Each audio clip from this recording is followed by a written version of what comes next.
Apa yang harus kita lakukan di saat kita sedang kehilangan barang atau kehilangan sesuatu? Nah, ini diantara ucapan yang harus kita ucapkan pada saat kemudian kita sedang berada dalam kondisi kehilangan barang. Siapa orang yang kehilangan barang kemudian dia mengucapkan doa itu, niscaya Allah Ta'ala akan mengembalikannya. Hadis riwayat Ibnu Najjar. Ketika kehilangan barang, lalu kemudian kita datang untuk menanyakan dan bahwa tidak diterima sholatnya 40 malam, 40 hari. Bahwa orang yang mendatangi kahin atau arraf itu lalu dia percaya dengan apa yang diucapkannya, maka dia telah kafir terhadap apa yang diturunkan kepada Nabi kita Nabi Muhammad SAW. Bukan termasuk kelompoknya umatnya Muhammad yang saat dia kemudian minta diramalkan atau peramal, atau kemudian minta melakukan sihir atau minta disihirkan, atau kemudian dia mendatangi dukun lalu mempercayai apa yang dikatakannya, maka dia benar-benar kafir terhadap wahyu yang diturunkan kepada Nabi Muhammad SAW. Ini untuk menegaskan kita, ini masalah pilihan-pilihan. Bagaimana kita menjaga akidah, bagaimana kita menjaga sesuatu dalam melakukan perilaku terhadap sesuatu yang sedang terjadi pada diri kita. Yang diinginkan oleh setan itu adalah permusuhan. Setan tidak akan berhasil menggoda manusia itu untuk tidak sholat. Kadang-kadang pasti sholat. Tidak berhasil untuk menggoda tidak ngaji Quran, tidak percaya pada Quran. Orang semuanya akan mencium-cium Quran dan menaruh. Tapi ada yang paling gampang yang dilakukan setan untuk merusak itu, bermusuh-musuhan. Prestasi terbesar setan itu adalah menceraikan suami dan istri. Siapa yang datang lalu membenarkan apa yang diucapkan itu, maka dia telah kufur kepada apa yang dibawa oleh Nabi Muhammad SAW. Maka petunjuk tadi itu sebenarnya bagus. Ketika kehilangan barang, ya sudah, tenang dulu. Ingat-ingat dulu, saya mau wudhu, saya sholat 2 rakaat, dan ketika tasyahud selesai, fil alamina innaka hamidum majid, baca doa itu. Wahai zat yang memiliki barang, memberi petunjuk, kembalikanlah barangku ya Allah, karena itu adalah pemberian dan karunia.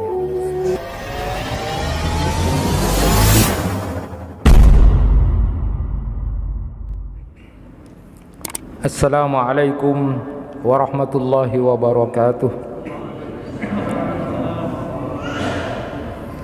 Alhamdulillahi rabbil alamin, wa bihi nasta'inu ala umuri dunya waddin. Ashhadu an la ilaha illallah wahdahu la syarikalah, wa ashhadu anna Muhammadan abduhu wa rasuluh. Allahumma salli wa sallim wa barik ala nabiyyina Muhammad wa ala alihi wa ashabihi ajma'in. Rabbi shrah li sadri wa yassir li amri wahlul 'uqdatam min lisani yafqahu qawli. Amma ba'du. Jemaah kuliah maghrib yang dirahmati Allah, puji syukur kehadirat Allah pada malam hari ini kita bisa melaksanakan ibadah salat maghrib. Mudah-mudahan Allah Subhanahu wa ta'ala menerima amal kita. Amin. Salawat dan salam semoga selalu tercurahkan kepada junjungan kita Nabi Muhammad SAW beserta keluarganya, para sahabat, dan seluruh pengikutnya yang setia. Bapak Ibu yang dirahmati Allah, kajian kali ini kita akan lanjutkan di kitab Ibnu Qayyim Al-Wabilus Sayyib, Fima yakul man da'a lahu syai'un wa yad'u bihi. Jadi bab tentang apa yang diucapkan atau zikir apa, doa apa yang diucapkan oleh orang yang kehilangan barang atau kehilangan sesuatu. Sebagaimana kita maklumi bersama bahwa kita saksikan dan kita lihat sering ada orang kehilangan sesuatu yang sangat berharga.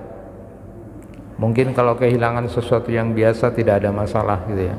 Tapi kalau sudah sesuatu yang berharga, terus nilainya juga cukup banyak, itu membuat pilihan-pilihan sikap apa yang harus dilakukan oleh seseorang. Nah, faktanya kita melihat paling tidak ada 3 perilaku orang ketika kemudian kehilangan barang. Yang pertama itu adalah kaget, lalu kemudian marah, lalu kemudian panik, lalu bersumpah-sumpah dengan kata-kata melaknat orang yang mencuri atau mengambil. Mantir anwa saya ngalah dan sebagainya. Itu bisa kita saksikan. Yang kedua, ada yang bersikap ketika kehilangan barang itu ya biasa saja, ya gimana lagi gitu kan.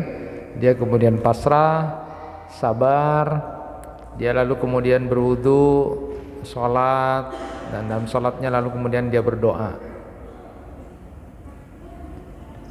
Yang ketiga, ada juga perilaku orang ketika barangnya hilang atau sesuatu itu kemudian hilang, dia langsung kemudian menyiapkan diri untuk pergi ke dukun, pergi ke tukang ramal. Dia siapkan untuk segala sesuatu, pokoknya harus hari ada tengkotu. Jadi persiapan sudah untuk datang ke paranormal atau dukun. Nah, itulah 3 perilaku atau sikap ketika kita sedang kehilangan barang. Nah, jamaah yang dirahmati Allah, di dalam kitab ini disebutkan paling tidak apa yang harus kita lakukan di saat kita sedang kehilangan barang atau kehilangan sesuatu, apa yang kita ucapkan atau apa yang kita zikirkan. Tentu 3 perilaku tadi. Yang pertama, dengan begitu sangat marah, panik dan sebagainya, lalu bersumpah dan melaknat dan sebagainya, itu perilaku yang tentu kita harus jauhi. Kemudian yang kedua, perilaku yang tadi itu sabar, lalu dia berusaha untuk melakukan pencarian-pencarian sesuai dengan fakta yang ada, lalu dia wudu, sholat 2 rakaat, memohon kepada Allah dan sebagainya. Ini yang arahnya seperti yang diberikan petunjuk di kitab ini. Kemudian yang ketiga, dengan cara perilaku datang ke dukun atau paranormal untuk bertanya, itu tentu sesuatu yang punya efek yang berbahaya. Nanti akan kita coba jelaskan. Nah, apa yang disampaikan oleh Ibnu Qayyim al-Jauzi ketika kemudian kehilangan barang atau kehilangan sesuatu itu, saya bacakan saja langsung apa yang sudah saya tulis ulang biar lebih cepat dipahami. Jadi Ali bin Madini menyebutkan riwayat dari Sufyan, dari Ibnu Ailan, dari Umar bin Kasir bin Aflah. Dia berkata, Ibnu Umar radhiyallahu anhuma mengatakan kepada seseorang, apabila kehilangan sesuatu, maka ucapkanlah Allahumma rabbad dhallah hadiyad dhallah tahdi minad dhalalah rudda alayya dhallati bi qudratika wa sultanik fa innaha min ataika wa fadlik. Ya Allah, pemilik barang yang hilang, pemberi petunjuk barang yang hilang, Engkau memberi petunjuk dari kesesatan. Kembalikanlah ya Allah kepadaku barangku yang hilang dengan kudrat dan kekuasaan-Mu, karena dia merupakan bagian dari pemberian dan karunia-Mu. Hadis riwayat Baihaqi. Nah, ini diantara ucapan yang harus kita ucapkan pada saat kemudian kita sedang berada dalam kondisi kehilangan barang. Dalam riwayat dari jalur yang lain, Ibnu Umar radhiyallahu anhuma pernah ditanya tentang barang yang hilang. Beliau berkata, hendaklah orang yang kehilangan barang, dia lalu kemudian berwudu, lalu kemudian sholat 2 rakaat, dan pada saat dia sudah di tasyahud, ya karena ini bukan tasyahud awal ya, karena 2 rakaat langsung tasyahud. Di tasyahud itu karena cuma 2 rakaat, setelah membaca innaka hamidum majid itu, lalu dia sebelum salam membaca Allahumma raddad dhallah hadiyad dhalalah tahdi minad dhalalah rudda alayya dhallati biizzatika wa sultanika fa innaha min fadlika wa ata'ika. Ya Allah, pengembali barang yang hilang, pemberi petunjuk dari kesesatan, kembalikanlah barangku yang hilang dengan kemuliaan dan kekuasaan-Mu, karena dia merupakan karunia dan pemberian-Mu. Ini hadis mauquf, sanadnya tapi hasan. Juga ditambah dengan doa. Jadi boleh sesudahnya setelah sholat itu membaca ya jami'an nas liyaumil la raiba fihi rudda alayya dhallati. Wahai zat yang menghimpun manusia pada hari yang tidak ada keraguan mengenai itu, kembalikanlah barangku yang hilang. Ya jami'an nas liyaumil la raiba fihi rudda alayya dhallati. Nah, di situ disebutkan waqad qila imman da'a lahu syai'un faqala ya jami'an nas liyaumil la raiba fihi rudda alayya dhallati raddahallahu ta'ala alaihi. Siapa orang yang kehilangan barang kemudian dia mengucapkan doa itu, niscaya Allah Ta'ala akan mengembalikannya. Hadis riwayat Ibnu Najjar di Tarikhul Mujaddin li Madinatis Salam. Jadi ini doa yang kemudian juga ada tambahan ya setelah kita sholat 2 rakaat. Jemaah yang dirahmati Allah, dari petunjuk-petunjuk ini kita bisa memahami bahwa yang harus kita lakukan ketika kehilangan barang, tentu setelah kita kaget, tentu manusiawi lah kaget gitu kan, lalu kemudian sedikit aduh gitu kan, sedikit itu, maka lalu kemudian serahkan kepada Allah, kembali tenang, kembali sabar, lalu kemudian berwuduklah, lalu sholatlah 2 rakaat, lalu pada saat di posisi tasyahud, kita sudah selesai tasyahud itu, sebelum kita salam, bacalah doa seperti yang tadi saya bacakan. Allahumma rabbad dhallah hadiyad dhallah tahdi minad dhalalah rudda alayya dhallati bi qudratika wa sultanik fa innaha min ata'ika wa fadlik. Selesai itu kemudian kita salam, kita boleh lagi menambah dengan doa ya jami'an nas liyaumil la raiba fi rudda alayya dhallati. Wa qad qila imman da'a lahu syai'un faqala ya jami'an nas liyaumil la raiba fi rudda alayya dhallati raddahallahu ta'ala alaihi. Allah pasti akan kembalikan barang itu dengan model dan teknis apapun. Nah, selama ini mungkin ketika kita kehilangan barang, kita menjadi panik, lalu kemudian menjadi kaget, dan salah satu jalan yang tidak dibenarkan adalah ketika kita kemudian datang ke dukun atau orang yang dianggap pintar tahu tentang sesuatu yang terjadi. Nah, itu yang disebut dengan arraf atau kahin. Saya ingin sampaikan itu. Apa resikonya ketika kemudian kita diuji oleh Allah dengan kehilangan barang, lalu kemudian kita datang ke dukun, ke orang pintar, ke tukang ramal yang sebenarnya dia tidak tahu, jelas tidak tahu. Kalaupun tahu pasti ada bantuan dari makhluk gaib. Nah, kita ingin jelaskan itu supaya kemudian kita memahami. Pertama, hadis Rasulullah sallallahu alaihi wasallam, man ata arrafan fasa'alahu an syai'in lam tuqbal lahu salatun arba'ina lailah. Rawahu Muslim. Barang siapa yang mendatangi arraf, orang pintar paranormal itu, lalu dia menanyakan sesuatu kepadanya, niscaya salatnya tidak akan diterima selama 40 malam. Hadis riwayat Muslim. Yang kedua, hadis Rasulullah sallallahu alaihi wasallam, man ata kahinan au arrafan fasaddaqahu bima yaqul faqad kafara bima unzila ala Muhammad sallallahu alaihi wasallam. Rawahul Hakim wa Abu Dawud. Barang siapa yang mendatangi dukun atau kahin atau kemudian datang kepada arraf atau paranormal, lalu dia mempercayai apa yang diucapkan oleh paranormal atau dukun itu, maka dia telah kafir kepada apa yang diturunkan kepada Muhammad sallallahu alaihi wasallam, yaitu Al-Qur'an.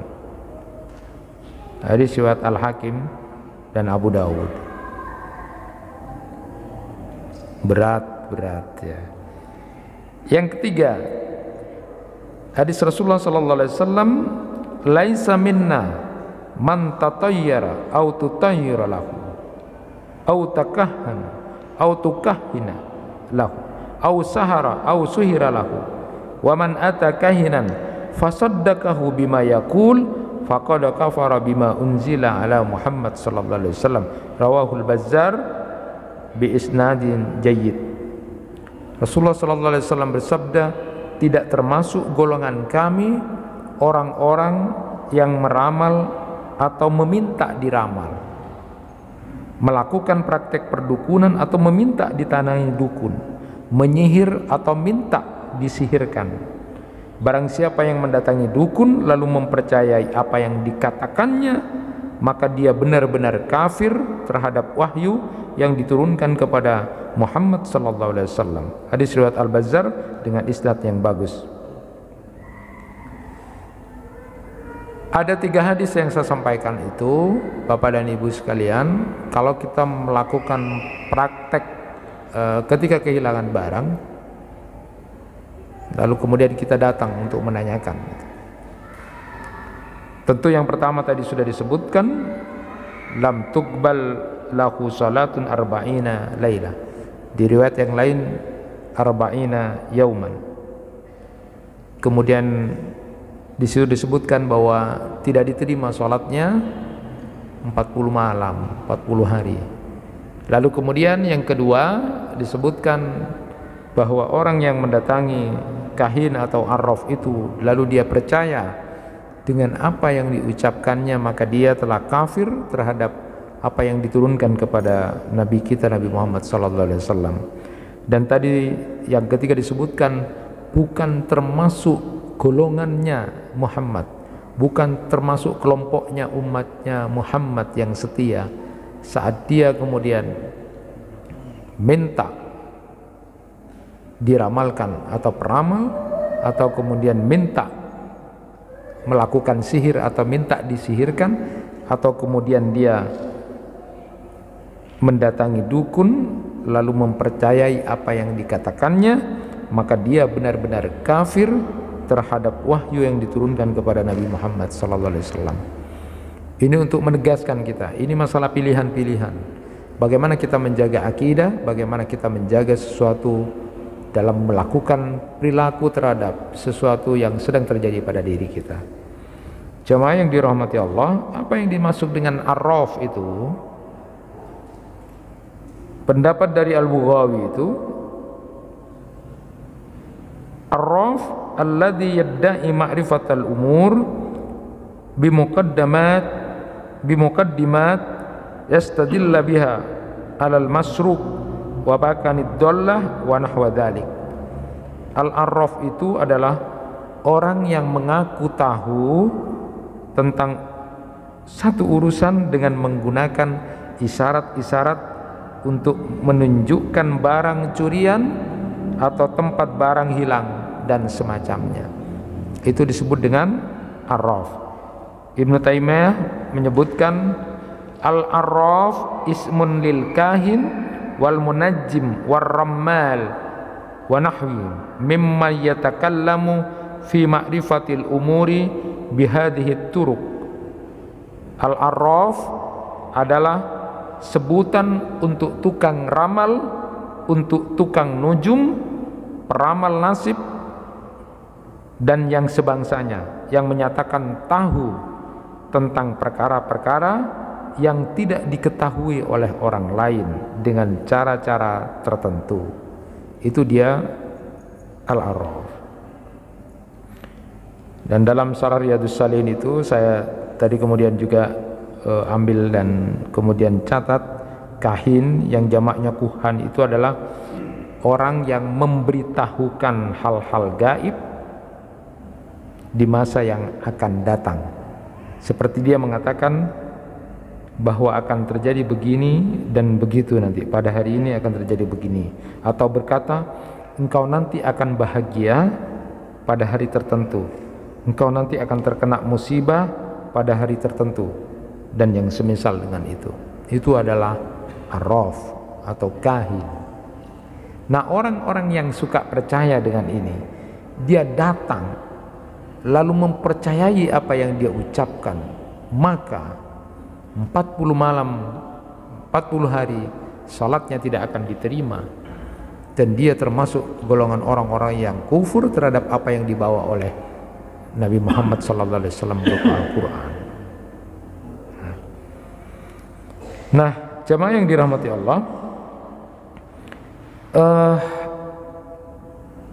dalam Fathul Majid, di kitab Fathul Majid itu juga dijelaskan dukun itu adalah orang yang mengambil informasi dari setan yang mencuri pendengaran dari langit. Jadi dulu sebelum bi'sah, jadi sebelum Nabi Muhammad SAW diutus, ya, dukun-dukun ini banyak. Tetapi lalu kemudian setelah itu bi'sah berkurang karena Allah Ta'ala menjaga langit dengan bintang-bintang yang bisa dilemparkan kepada setan-setan yang mau mendengarkan dari langit itu.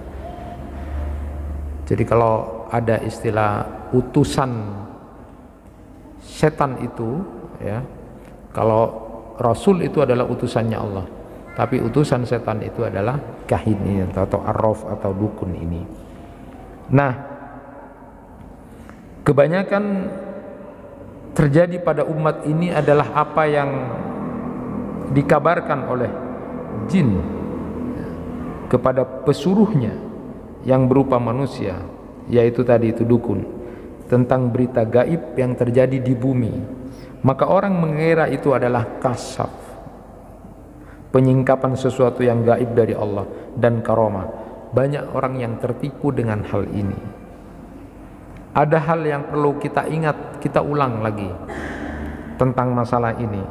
Jadi efek pertama orang yang kemudian datang ke dukun atau arraf ini untuk mengetahui barangnya yang hilang, maka yang harus diingat, lam tuqbal lahu salatun arba'ina lailan atau arba'ina yauman. Tidak akan diterima salatnya 40 malam atau 40 hari.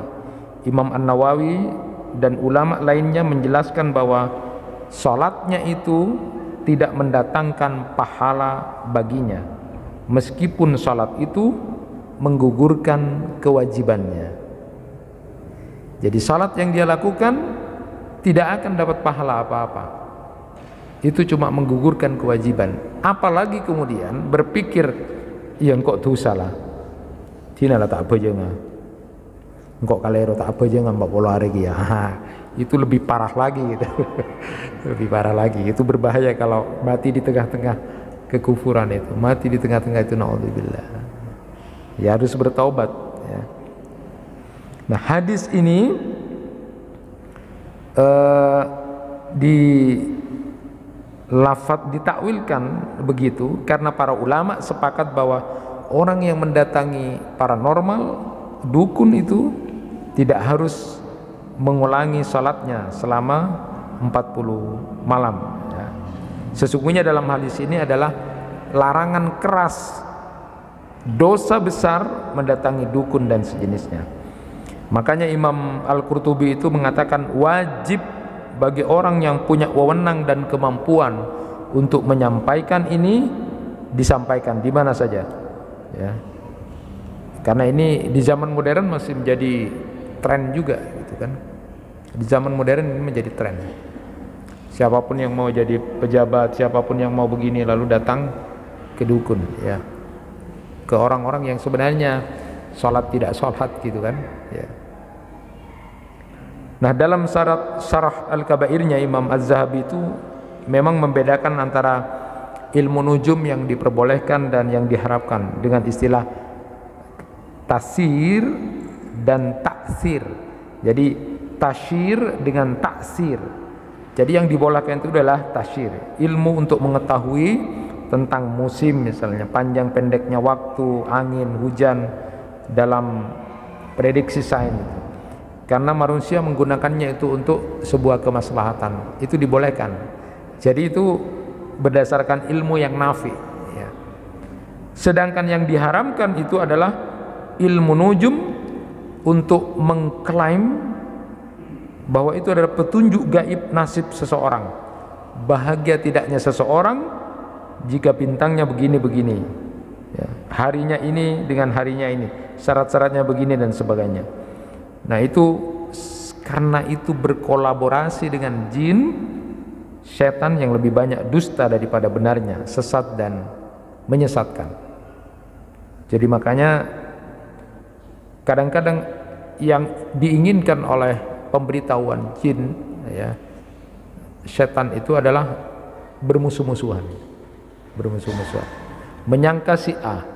Ada orang yang kemudian agak dengki pada si A, lalu kemudian ada sesuatu kehilangan misalnya, lalu kok kemudian dia tanya, maka kemudian biasanya ngasih tanda-tanda, ngasih model orangnya begini, modelnya begini, tidak berani menyebut, tapi pasti dengan tipe-tipe model-model yang kira-kira orang yang kecurian itu atau kehilangan barangnya itu lagi dengki pada si A. Tepak, terus yang diinginkan oleh setan itu adalah permusuhan. Setan tidak akan berhasil menggoda manusia itu untuk tidak sholat. Kadang-kadang pasti sholat. Tidak berhasil untuk menggoda tidak ngaji Quran, tidak percaya pada Quran. Orang semuanya akan mencium-cium Quran dan menaruh. Tapi ada yang paling gampang yang dilakukan setan untuk merusak itu, bermusuh-musuhan. Jadi bermusuh-musuhan itu sangat gampang, antara tetangga dengan tetangga, antara saudara dengan saudara, antara orang satu dengan orang yang lain, itu sangat diinginkan. Makanya prestasi terbesar setan itu adalah menceraikan suami dan istri. Maka dalam satu riwayat disebutkan ketika mereka dalam satu singgasana, di atas singgasananya, di atas lautan, ketika kemudian ada yang mengatakan, bos, ya, saya sudah membuat orang tidak sholat. Wah, bagus. Saya membuat dia sudah minum khamr. Bagus. Semua yang disesatkan itu bagus. Tapi giliran ada yang bilang, bos, saya sudah membuat si A dan si B cerai, bertengkar, bermusuh-musuhan. Wah, sini dikasih mahkota. Jadi mulainya itu sebenarnya dari situ. Tadi sudah disebutkan dalam hadis jelas, siapa yang datang lalu membenarkan apa yang diucapkan itu, maka dia telah kufur kepada apa yang dibawa oleh Nabi Muhammad SAW. Dan itu tidak main-main. Maka petunjuk tadi itu sebenarnya bagus. Ketika kehilangan barang, ya sudah, tenang dulu, ingat-ingat dulu, terus gini diingat. Setelah itu apa yang dilakukan? Saya mau wudu, saya sholat 2 rakaat, dan ketika tasyahud selesai, innaka hamidum majid fil alamina innaka hamidum majid, baca doa itu. Wahai zat yang memiliki barang, pemberi petunjuk, kembalikanlah barangku ya Allah, karena itu adalah pemberian dan karuniamu. Nah, nanti akan saya sampaikan tentang hal-hal yang berkaitan tentang kehilangan itu. Tetapi ini petunjuk, ya, dan tenang. Sebenarnya siapa pemilik barang itu? Siapa pemilik yang kita miliki itu? Siapa? Allah. Ya. Nah, efek kedua, kafara bima unzila ala Muhammad sallallahu alaihi wasallam. Dia telah kufur Lalu kemudian disebut laisa minna, bukan termasuk golongan. Ini serius, ini serius. Ini persoalan serius. Disinilah kita bersikap memilih. Apakah kita begitu sangat nafsu, ego? Tengah engkau menterano. Tina, tak harap engkau tu tahu lu. Padahal efeknya besar. Ini serius. Kufur terhadap apa yang dibawa Nabi Muhammad. Salatnya tidak diterima 40 hari. Lalu kemudian dia bukan termasuk golongan umatnya Nabi Muhammad.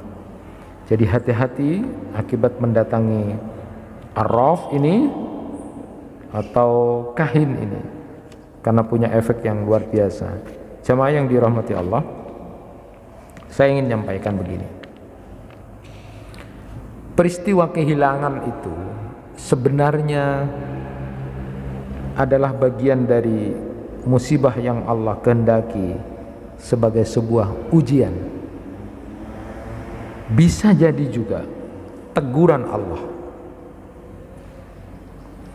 Ada cara Allah untuk menggugah mental, menggugah jiwa seseorang itu dengan peristiwa-peristiwa. Ada orang dapat hidayah, dulunya dia tidak sholat, dia tidak ngaji, dia banyak maksiat, tahu-tahu dapat hidayah melalui peristiwa melihat tabrakan, mati semua di depan matanya. Ya Allah, akhirnya dia jadi sholat setelah itu. Ada orang yang kemudian dapat hidayah dari mimpi dikejar-kejar oleh sesuatu yang kemudian dia menakutkan, lalu ketemu apa, lalu dia sadar takut mati, lalu dia sholat saja. Ada banyak cara Allah, termasuk diantaranya adalah menegur, mengingatkan. Ada orang yang begitu bakhil, dia pelit. Misalnya dia punya uang 50 juta, dia sebenarnya bisa untuk ngasih uang 500.000, karena ada sesuatu yang kemudian harusnya dikasih 500, tapi dia tidak mau. Jalatina eman. Padahal dia layak dan pantas untuk memberi itu. Tapi oleh Allah ditegur. Tiba-tiba ada peristiwa di jalan, dia mungkin kecelakaan, lalu harus keluar uang 5 juta, 10 juta. Dengan rela dia berikan uang itu. Dan dia tidak merasa apa-apa. Allah tegur, kamu tidak mau 500. Sekarang kamu kecelakaan, sekarang ada sesuatu, kamu harus bayar ini. Lalu kemudian keluar uangnya yang tadi 50 juta, antara 10 juta dan berapa belas juta. Dia biasa saja. Allah menegur. Allah kemudian bisa. Karena apa? Ada kesalahan berpikir dari orang tentang kepemilikan itu. Nah, belajar bahwa semua yang kita miliki, harta kita, apapun yang kita miliki, termasuk anak-anak kita, keluarga kita, hakikatnya semuanya adalah milik Allah Subhanahu wa ta'ala. Itu yang kadang-kadang dilupa oleh orang. Saya selalu menyampaikan, apa yang kita miliki ini adalah titipan amanat dari Allah Subhanahu wa ta'ala. Siapa yang lahir ke bumi ini bawa mobil, bawa rumah, bawa uang yang banyak? Tidak ada. Semuanya lahir dalam keadaan telanjang. Nanti pun mati dalam keadaan telanjang, tidak bawa apa-apa. Jadi hakikatnya adalah milik Allah. Belajar dari Nabi Ibrahim alaihissalam, di dalam kitab Mishkatul Anwar itu diceritakan bahwa Nabi Ibrahim alaihissalam itu ternyata memiliki 1000 ekor domba, 300 lembu dan 100 ekor unta. Atau dalam riwayat lain, seandainya kemudian itu dihitung, ada 12.000 ternaknya dari Nabi Ibrahim alaihissalam itu. Satu jumlah yang kalau ditotal saat itu adalah termasuk milioner. Jadi Nabi Ibrahim itu milioner. Nah, saat Nabi Ibrahim alaihissalam ditanya oleh seseorang, ini semua yang kamu punya ini punyanya siapa gitu. Lalu Nabi Ibrahim menjawab, ini semua adalah miliknya Allah yang dititipkan kepadaku. Sewaktu-waktu bila Allah mau menghendaki mengambilnya, maka aku serahkan semuanya. Jangankan cuma ternak, anakku sendiri kalau memang diminta oleh Allah, akan aku berikan. Inilah kemudian akhirnya datang ujian itu dengan peristiwa kurban itu. Ya, luar biasa, dan Nabi Ibrahim membuktikan itu. Nabi Ayub alaihissalam sudah pernah kita ceritakan, lenyap semuanya, hartanya ludes terbakar, kemudian keluarganya, anak-anaknya banyak yang kemudian meninggal dari kebakaran itu dan lalu ditimpa penyakit, habis semuanya. Tapi karena sabar dengan kehilangan yang luar biasa itu, Allah justru balikkan suasananya, diberkahi, lalu ditambah kekayaannya, lalu kemudian dikembalikan semuanya jauh lebih bagus dan lebih bagus karena kekuatan kesabaran itu. Nah, secara psikologis yang ditakuti manusia itu adalah takut kehilangan. Manusia itu memiliki kecenderungan untuk mempertahankan hak miliknya. Ini yang disebut dengan respon defensif yang bersifat antisipatif. Jadi apalagi itu sudah nyaman gitu ya, dengan hartanya, dengan jabatannya, dengan kedudukannya, dengan pengikut-pengikutnya, dia sudah nyaman.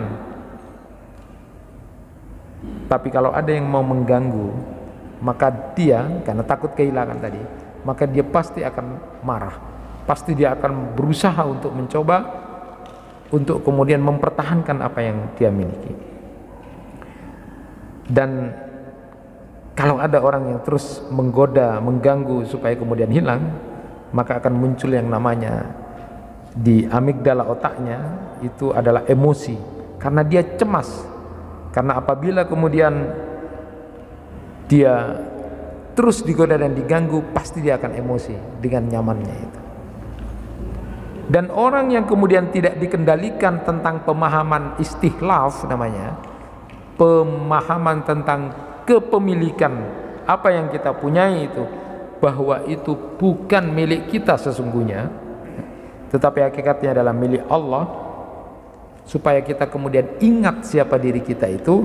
Maka kemudian dalam Islam ada mekanisme supaya kita tidak menjadi orang yang serakah, bakhil itu. Dengan cara apa? Dengan ada aturan-aturan zakat, infak, dan sedekah.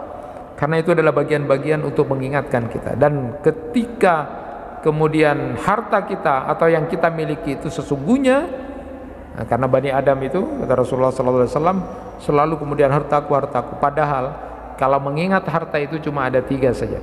Harta itu apa yang kita makan sampai kemudian kita buang lagi jadi BAB.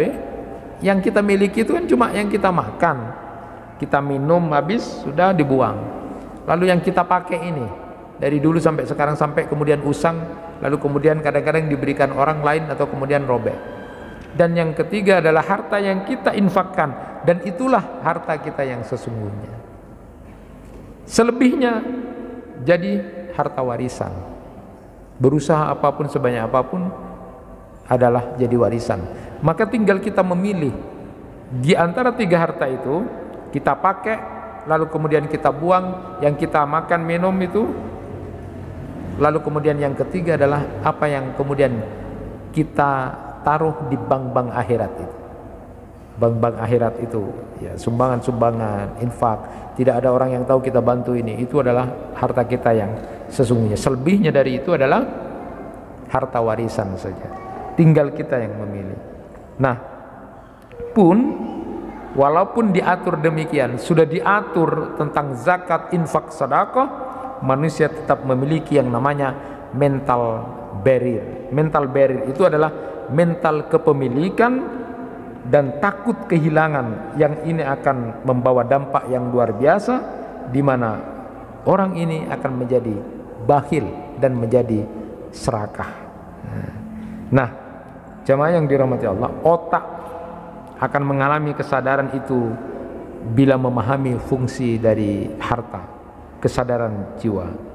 Jadi seseorang secara perhitungan, misalnya tadi sudah saya sampaikan, dia pantas untuk mengeluarkan uangnya itu,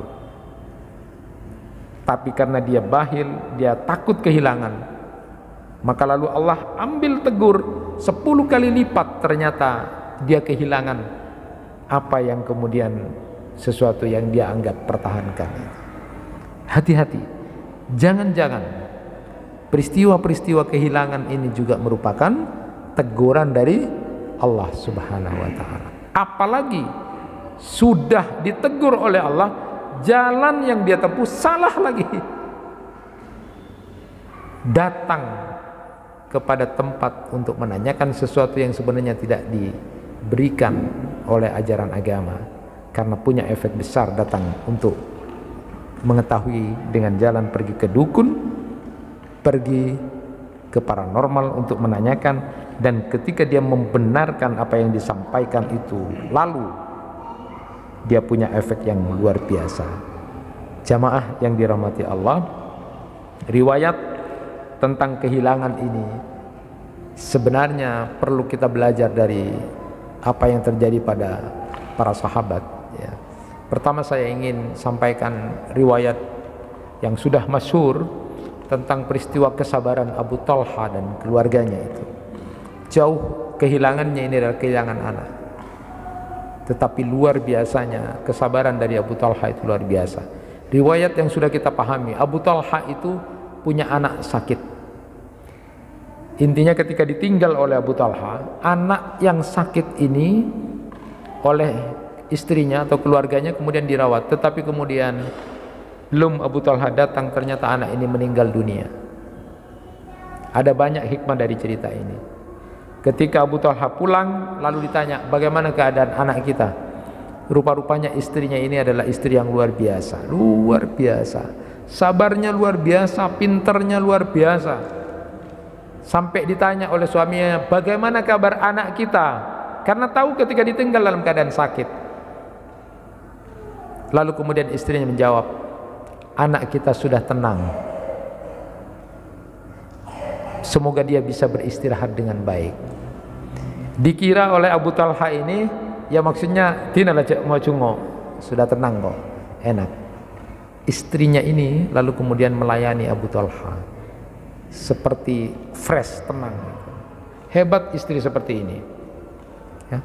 Kira-kira kalau kita menemukan tidak istri seperti itu kira-kira sekarang itu, datang mungkin sudah dikabari lebih awal. Bukan berarti tidak boleh mengabari, tapi luar biasanya di situ. Hebatnya, kenapa kemudian disebut pinter ini istrinya? Ketika mau subuh, Abu Talha sudah mandi keramas, ya, karena tadi malam dilayani oleh istrinya. Lalu kemudian dia pakai logika, mas, gitu kan, bahasa kalau sekarang itu, mas, kalau ada orang minjemi barang, sudah itu lalu kemudian mau diminta barang itu, lalu kita pertahankan, jangan, doh, kamu kan pinjem, jangan, kira-kira gimana?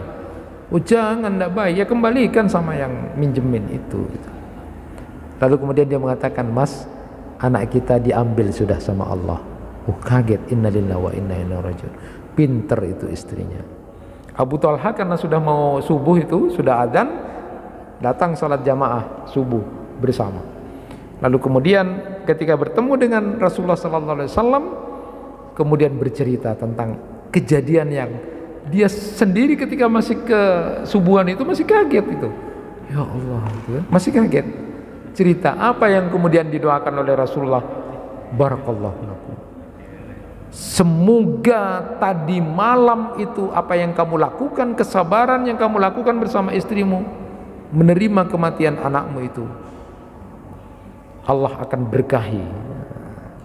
Ternyata ketika membacakan hadis ini, beberapa tahun berikutnya ada perawi yang kemudian dari sahabat Ansar itu mengatakan, saya baru tahu setelah itu doa Rasulullah untuk diberkahi malam itu. Ternyata Abu Talha ini memiliki anak setelah itu 9 anak, dan 9 anak semuanya hafidh Quran. Masya Allah, itulah keberkahan luar biasa.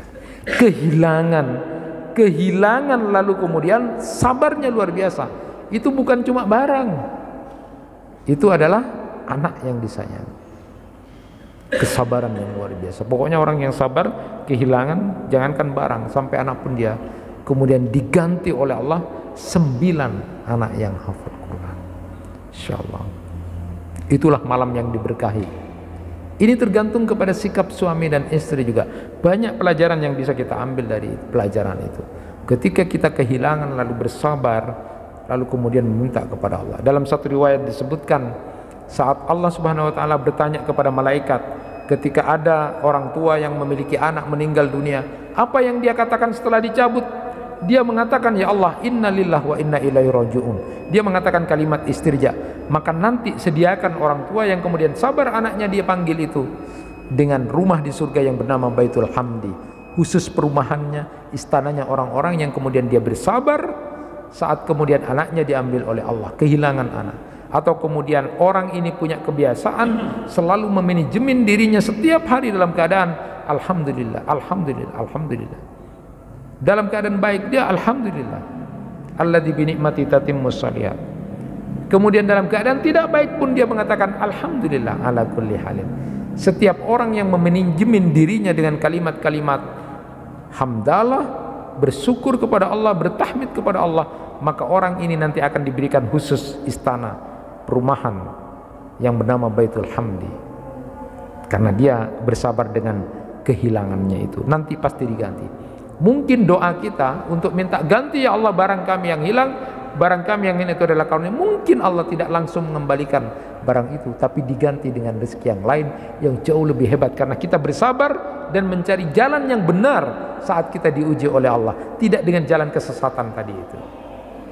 Bisa jadi juga mungkin akan ada orang yang mengembalikan, bisa jadi juga akan diganti lebih, bisa jadi juga dengan kesabaran lalu kemudian bertawakal kepada Allah bahwa sesungguhnya mungkin ini teguran dari Allah karena aku kurang memberikan sedekah, infak, sehingga kemudian ditegur dengan kehilangan yang sedikit ini.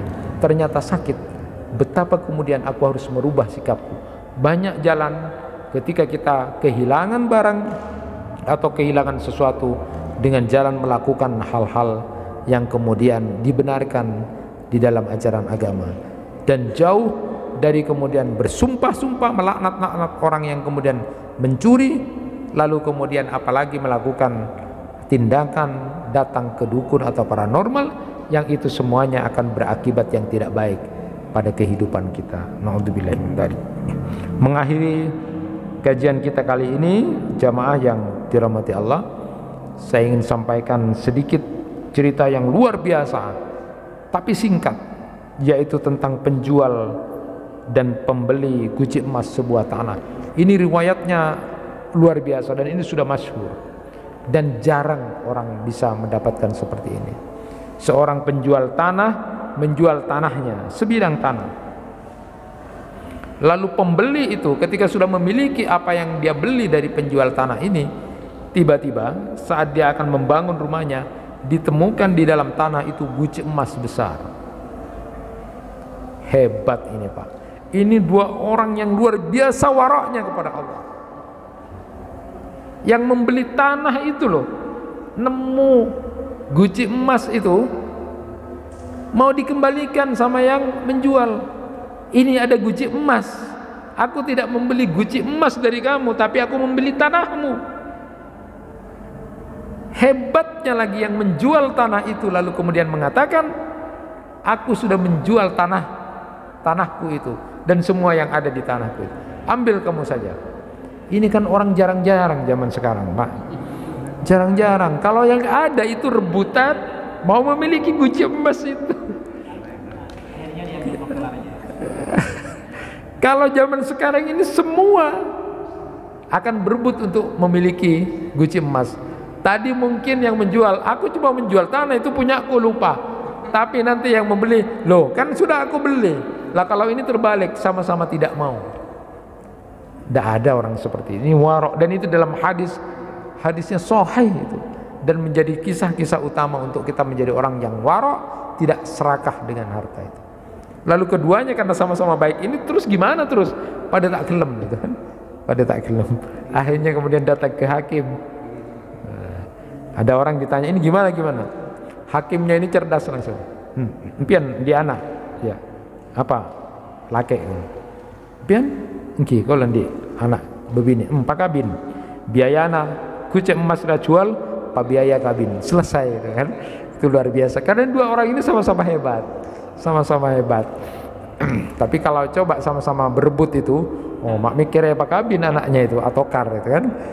Disinilah letaknya. Apakah selama ini kita termasuk orang yang lupa atau ingat bahwa apapun yang kita miliki itu hakikatnya adalah miliknya Allah. Kita cuma dititipi harta oleh Allah, tinggal bagaimana kita menjalankan amanat yang dititipi Allah itu dengan jalan-jalan yang dibenarkan. Bisa jadi diuji dengan kebakaran, hilang, lenyap, atau untuk biaya-biaya tertentu tiba-tiba hilang. Allah bisa menegur itu.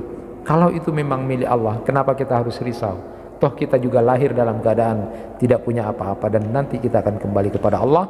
Maka saat kehilangan barang, berdoalah kepada Allah, wudu, salat 2 rakaat, dan ketika setelah salat baca tasyahud, kita kemudian baca doa itu. Allah lah yang akan mengembalikan barang kita dengan kehendaknya. Itu yang bisa disampaikan, mudah-mudahan bermanfaat. Kurang lebihnya mohon maaf. Wassalamualaikum warahmatullahi wabarakatuh.